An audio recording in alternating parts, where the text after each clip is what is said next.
अस्सलाम वालेकुम वरहमतुल्लाहि वबरकातुहू। अल्फ़ाबेट वर्ल्ड में खुश आमदीद।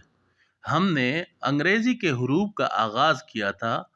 आज हम उसका दूसरा हिस्सा पढ़ेंगे। कल हमने ए फॉर एप्पल पढ़ा था और आज हम ए का दूसरा हिस्सा पढ़ेंगे। तो चलिए अपने सबक का आगाज़ करते हैं। A for ant, A N T, एंट।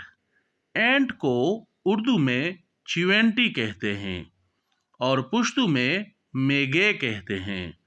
उम्मीद करता हूँ आपको आज का सबक भी पसंद आया होगा।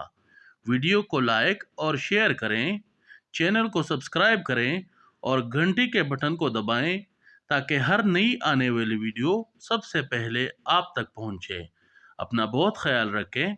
बहुत शुक्रिया। अस्सलामु अलैकुम वरहमतुल्लाहि वबरकातुहू।